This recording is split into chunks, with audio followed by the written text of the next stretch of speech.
Que la paix soit sur vous. Je voulais faire une petite vidéo concernant le Bab, le Bayan, et aussi par extension aussi un autre livre, le livre des 7 preuves. Et vous partager quelques passages. Ouais. Mais avant, commençons par énumérer quelques faits de la vie du Bab.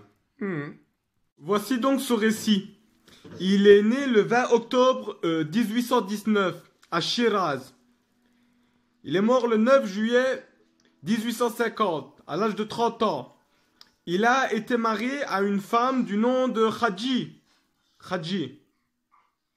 Ouais, Khadija, hein, ça ressemble un petit peu. Hein. Il s'appelait Ali Mohammed al-Shirazi. Il était marchand à Shiraz. En 1844, il déclara être une nouvelle manifestation de Dieu et le Mahdi, ou plutôt El-Qaïm, attendu par les musulmans. Il prit également le titre de El-Bab, qui veut dire en français la porte. Les Baha'i considèrent le Bab comme un de leurs prédécesseurs de leur religion, qui est le bahaïsme. Les Baha'i reconnaissent Baha'u'llah comme étant le successeur du Bab, officiellement. Le père du Bab mourut dès sa naissance. Ouais, ça rappelle l'histoire de quelqu'un de connu. Et c'est son oncle qui l'éduqua. C'est fou, hein? Il a appris à lire, à écrire, et il a été dans une école religieuse. Il se fera très vite remarquer dans son école par rapport à ses questions pointilleuses qu'il arrivait lui-même à répondre. Il se maria en 1842, donc c'est-à-dire à l'âge de 23 ans, avec Khadija si vous préférez. Le 23 mai 1844, donc 2 ans plus tard, 2 ans après son mariage, il rencontra une personne, un mollah, du nom de Hussein. C'était un mystique, appartenant à une branche du chiisme qu'on appelle le cherkisme. Et ce personnage-là a été accueilli par un habitant de Shiraz, le Bab en l'occurrence. Le Bab et Mullah Hussein ont fait connaissance. Le Bab lui demandant mais que cherches-tu? Et Mullah Hussein lui disant je cherche la nouvelle manifestation de Dieu. Et c'est ce jour-là que le Bab s'est déclaré être celui que Mullah Hussein cherchait. Le Mullah Hussein l'a mis à l'épreuve à travers un verset du Coran dans la sourate Yusuf afin de voir s'il était vraiment Hujjatullah. Je ne vais pas vous énumérer cette histoire, je vous laisse le soin d'aller vérifier par vous-même. Et donc, Mullah Hussein a été convaincu et fut le premier disciple du Bab. Les disciples du Bab sont appelés les lettres du vivant. Les lettres du vivant. Les lettres de El-Hay. Les lettres de Dieu. Mais malheureusement, il se fait très vite connaître.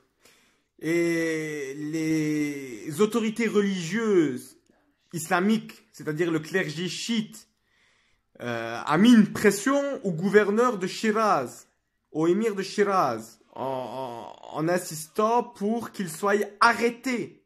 Il mettait la croyance populaire en danger. Le Bab, ayant entendu la nouvelle, décida de se rendre lui-même. Ouais. Le gouverneur de Shiraz a décidé de le placer en résidence surveillée chez son oncle. Un petit peu avant sa libération, un petit peu avant d'être relâché de cette résidence surveillée,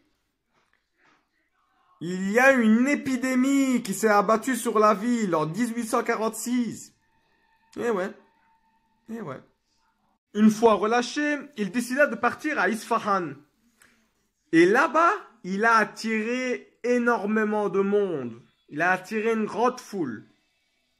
Et de nouveau, le clergé chiite n'a pas vraiment aimé. N'a pas accepté.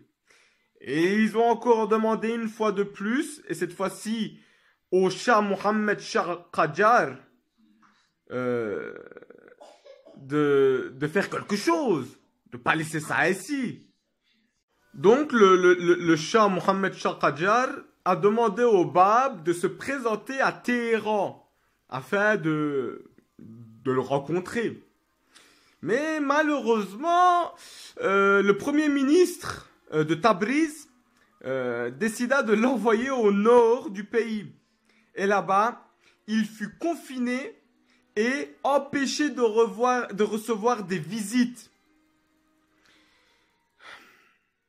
À partir de là, il a été envoyé dans une forteresse de Azerbaïdjan, à Makou. Et dans cette forteresse, dans cette prison, dans sa cellule, il commença la rédaction du Bayan. Ouais. Cette même prison, il commençait à gagner en popularité. Les gens commençaient à l'apprécier. Il attirait même beaucoup de personnes dans la prison là où il était enfermé. Et donc, les agents pénitentiaires ont décidé de le transférer dans une autre prison, à Chehrik.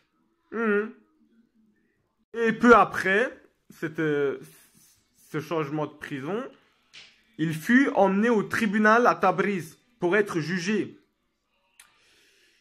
Quand on lui demanda, mais tu te prétends être qui, toi? Ben, il a dit, ben, je suis l'élu de Allah, celui que tous les musulmans attendent.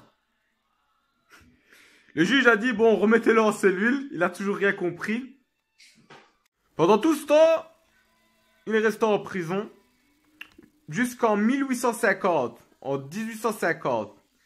Il y a un nouveau premier ministre qui émerge. Et ce premier ministre demande directement l'exécution du Bab sans blabla. Alors le Bab, il a été emmené à Tabriz, là où il est censé être fusillé, exécuté.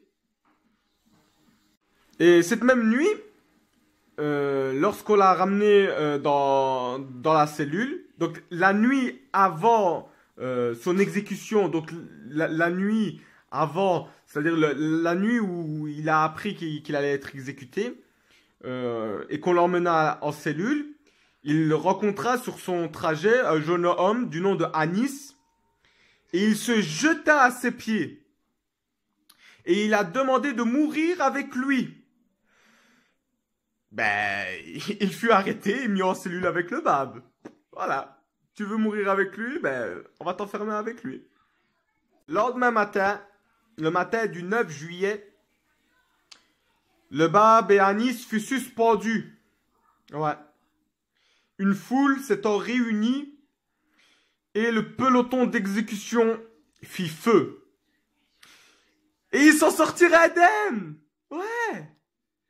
Les balles ayant sectionné les cordes qui les suspendaient. Et tout le monde criait au miracle. Miracle! Miracle! Il fut remis en cellule après cela. Et on va dire, le peloton d'exécution, il était composé de chrétiens arméniens. Et quand on leur a demandé de refaire une deuxième fois l'exécution, ils ont dit non, non, non. Si Allah il a pas voulu la première fois, on ne réessayera pas. Donc ils sont défilés, les chrétiens arméniens. Donc ceux qui étaient censés l'exécuter en premier. Donc il a été remis en cellule. Il fut donc ressorti de sa cellule, une deuxième fois suspendu, avec son ami Anis. Et cette fois, c'était des musulmans azéris, à tendance chiite, je suppose, vu que la majorité des musulmans azéris sont chiites. Et c'est des chiites azéris qui ont tiré cette fois-ci. Et là, ils ne furent épargnés. Leur corps complètement déchiqueté par les salves de tir. Que Dieu ait leur âme. Donc voilà pour ce qui est de son histoire. Donc comme vu précédemment dans le récit du Bab, le Bayan a été écrit lors de son incarcération. Et il y aurait deux Bayans, donc un Bayan écrit en perse et un Bayan écrit en arabe. Et nous allons voir les deux Bayans, quelques extraits des deux Bayans. Il faut aussi savoir que le Bayan est divisé en 9 unités et que chaque unité contient 19 portes, à part la 9e unité qui n'en contient que 10. Ce livre est basé sur le nombre 19. Ouais. Je vais commencer en citant la première page du Bayan arabe. Au nom de Dieu, l'inaccessible, le très saint. En vérité, moi je suis Dieu, il n'y a pas de Dieu si ce n'est moi. Tout ce qui est autre que moi est ma créature. Ça me fait penser à la sourate 21, les prophètes, au verset 25. Allez lire. Allez lire. Continuons. Un peu plus bas, toujours dans la même feuille du Bayan arabe, il est écrit « En vérité, le soleil est un de nos signes, et tous mes esclaves croyants doivent à chaque manifestation témoigner comme ils témoignent du soleil à son lever. » Ça me fait penser à la sourate 3, la famille d'Imran, au verset 53. Je vous invite à aller voir. Toujours dans le Bayan arabe, dans la même feuille, on peut lire un peu plus bas. Personne aujourd'hui n'a été élu comme prophète si ce n'est toi. Aucun livre n'est descendu aujourd'hui si ce n'est sur toi. Par la suite, personne ne sera élu sur la religion de Dieu si ce n'est toi. Aucun livre ne descendra si ce n'est sur toi. C'est là le destin fixé par Dieu, qui embrasse complètement et est puissant sur toute chose. L'aimer, Daoud, de toute chose. En vérité, le Bayan est notre témoignage sur toutes les créatures. Et tout ce qu'il y a sur la terre est impuissant à apporter des versets semblables aux nôtres. Il en est de même pour tous nos versets passés et nos versets futurs. Ouais. Intéressant, n'est-ce pas? فَلْيَأْتُوا بِحَدِيثٍ مِثْلِهِ إِنْ كَانُوا صَادِقِينَ. Ouais. Produisez un hadith semblable à lui si vous êtes véridique. Ici, le Bab rappelle la Raja'a, la réincarnation. Ouais, le retour continuel, le cycle de la vie. D'ailleurs, maintenant, on va passer au Bayan perse.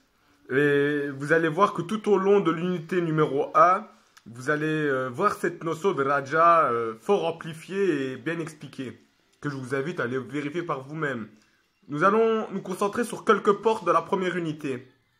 Donc commençons à l'unité A, à la porte A. On voit qu'à certains passages, on peut y lire ceci.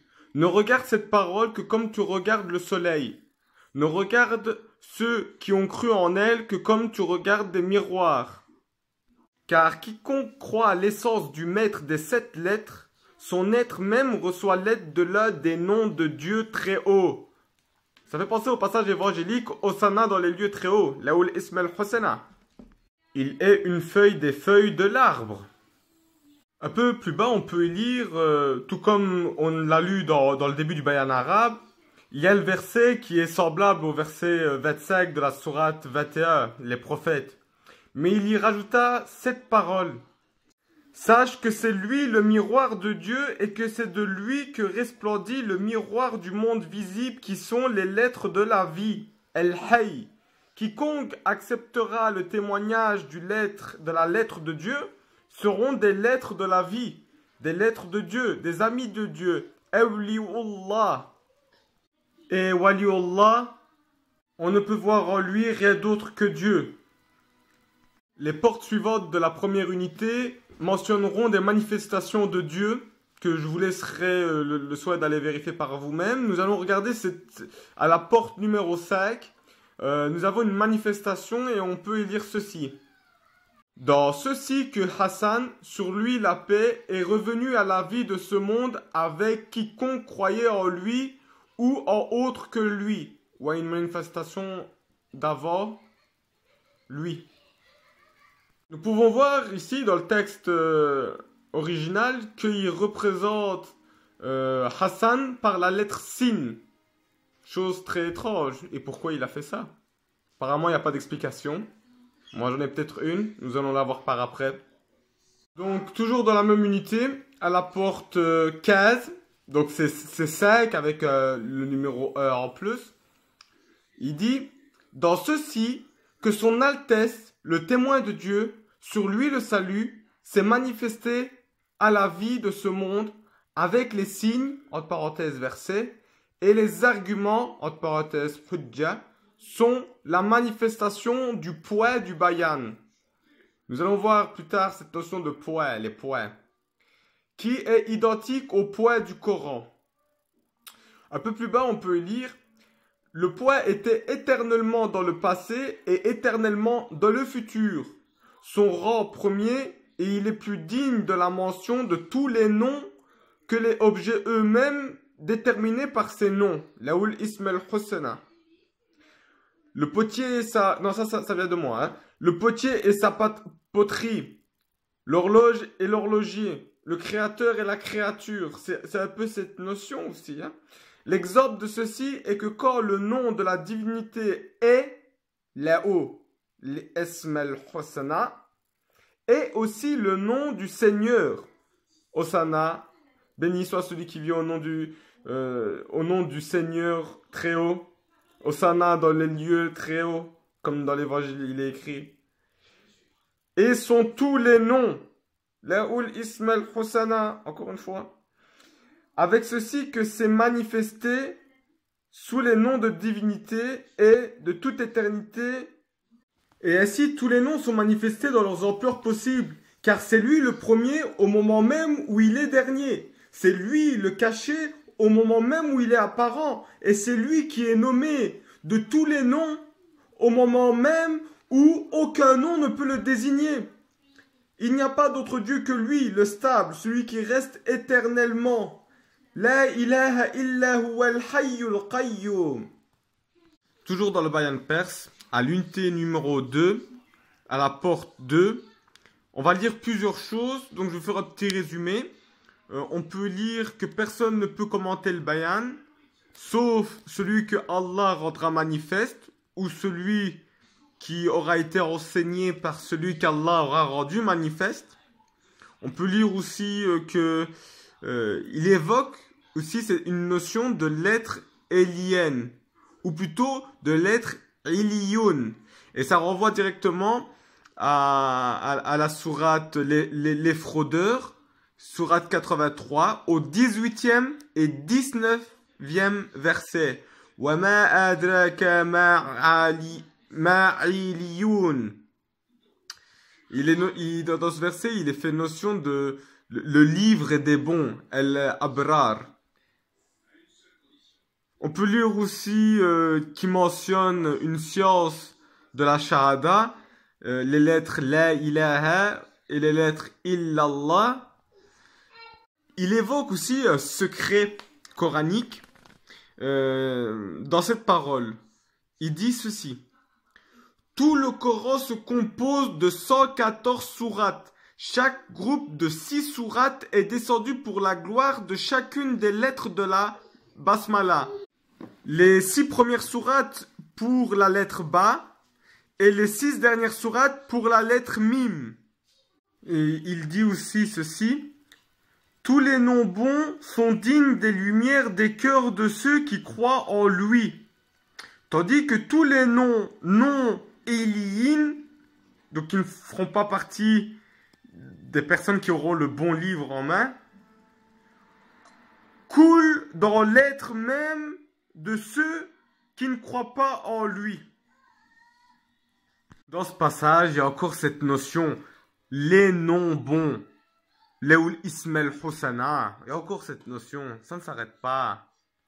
Et toutes les lettres de la négation, non éliyin, sont à l'ombre des lettres iliyin de l'affirmation.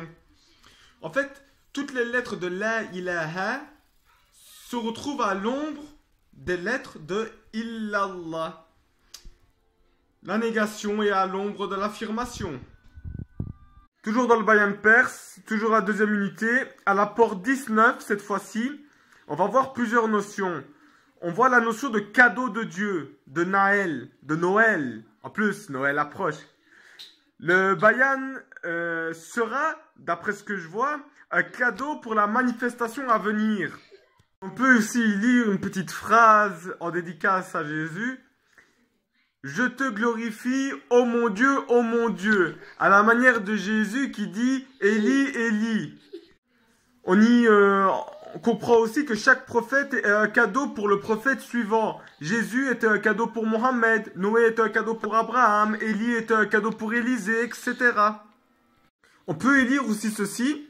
C'est ainsi que celui que Dieu doit manifester n'acceptera rien du bayan sans que cette chose n'entre dans la dépendance de son livre. Ça veut dire qu'il va avoir un livre alors. Et ainsi jusqu'à l'infini. Ah, et ce sera toujours pareil. La manifestation de Dieu est manifeste. Eh ouais, le cycle de la vie, le cycle de Al-Hayy, Al-Tawaf. Il écrit aussi un petit peu plus bas, dans chaque manifestation, tous les rangs qui retournent à la manifestation première sont un cadeau de Dieu pour le jour où il se manifestera dans sa manifestation dernière. Les rangs de la première manifestation, c'est la première lettre du Coran, ben. Et le rang de la dernière manifestation, c'est la dernière lettre du Coran, sin. Donc, j'aimerais revenir sur la porte 2 de l'unité 2. Parce qu'il dit quelque chose de très intéressant, le Bab. Il dit que le Coran est composé de 114 sourates. Donc, venez. Yeah. Donc, il dit que le Coran est composé de 114 sourates. Et que chaque groupe de 6 sourates est venu pour la glorification de chaque lettre de la Basmala. Bismillah ar-Rahman ar-Rahim. Donc, comme vous pouvez le voir ici, dans la Basmala, nous avons 19 lettres. 114 sourates, chaque groupe de 6 sourates étant venu pour la glorification de chacune des 19 lettres de la Basmala. Et il dit aussi que les 6 premières sourates sont venues pour le bas. Et que les 6 dernières sourates, elles sont venues pour le mim. J'ai pas envie de vous dévoiler le secret tout de suite. Je vais vous laisser réfléchir. Donc pour ce qui est du secret, ici, c'est un secret très facile à trouver. D'accord? C'est un secret très facile à trouver. C'est pour ça que je vais vous lancer un défi. C'est de trouver le secret des 6 groupes de sourates qui glorifient chacune des lettres. Donc, c'est un petit défi que je vous lance. Très, très simple, très, très facile pour ceux qui réfléchissent. Donc, je ne dévoilerai pas ce secret ici. Hein. Par contre, je vais vous dévoiler un autre petit secret qui, bon, voilà.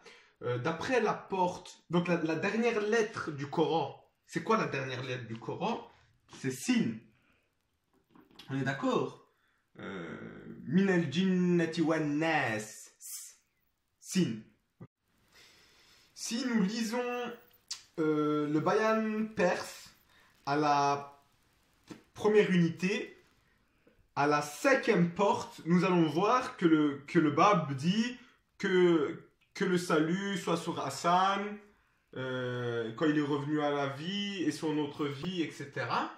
Dans le texte en perse, on va voir que le Bab a représenté Hassan par le sin. Ouais, il a représenté Hassan par le sin. Et la dernière lettre du Coran, c'est un sin aussi.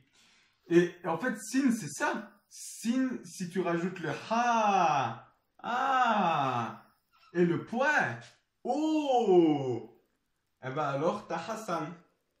Si tu rajoutes au sin le ha et le point O, tu auras le nom de Hassan.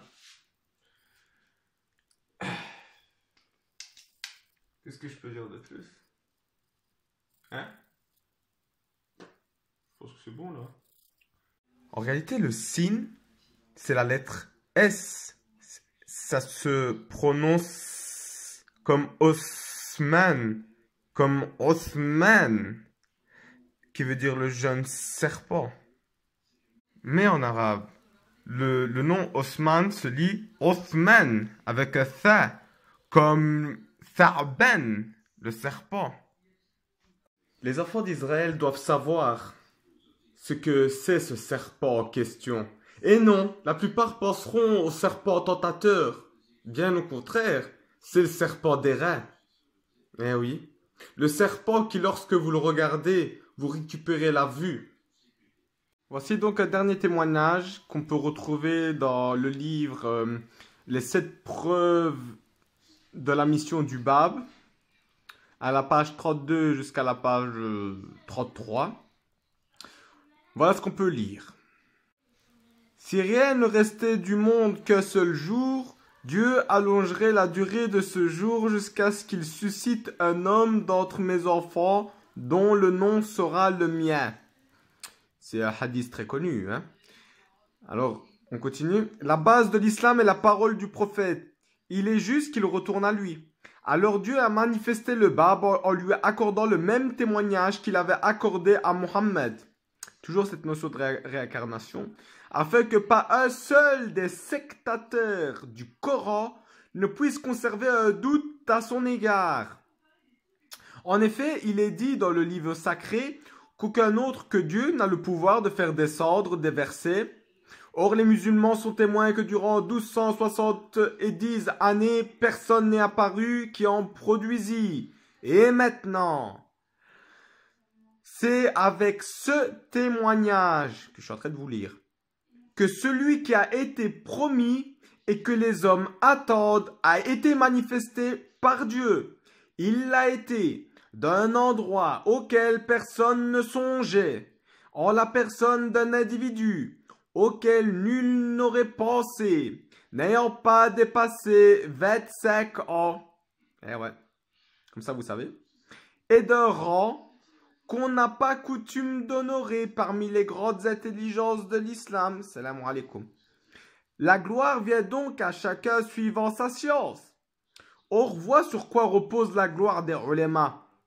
Sur l'interprétation des versets divins. Dieu a assigné un rang élevé à cette interprétation puisqu'il dit dans la sourate 5, verset 110, 111, si je me souviens bien, ne comprennent le sens du Coran que Dieu est celui qui est doué d'une science solide. Et voilà que c'est par l'intermédiaire d'un jeune homme de 25 ans, ignorant de toute science, qu'il manifeste ces versets. Bizarre. Si les docteurs de l'islam cherchent à acquérir la gloire par l'interprétation du texte sacré, ce jeune homme affirme sa science par la production même des versets. Aussi ne devrait-il y avoir pour ces docteurs aucune hésitation à le reconnaître. Voilà. Le prochain livre que je vais vous dévoiler sera ce livre que je tiens entre les mains, dont j'en suis le seul possesseur, hein, pour le moment. Vous voulez que je vous lise? Juste la première page. Vous voulez? Ah, je vais le faire alors. Bismillah. Ce livre est divisé en cris. Et voici le premier cri. Le cri révélé. Ô toi, mon serviteur, lorsque tu étais proche des hommes, n'as-tu pas remarqué que tu étais loin de moi? Et lorsque tu es venu à moi, n'as-tu pas vu les hommes prendre la fuite? Ainsi sache, cher ami, Waliullah, mon serviteur, tu reviendras à moi. Inna lillahi wa ilayhi raji'un. Ceux qui n'ont pas marché avec moi seront seuls perdus, enfermés. Ils chancellent sans vain, car leur cœur est loin de moi. Loin, moi. Guidance à vous. Sur ce, mes amis, Assalamu alaikum wa rahmatullahi ta'ala wa barakatuh wa ni'matuh wa sakinatuh wa ruhul qudus. Ya ayyuhallazina ahsanu bil husana.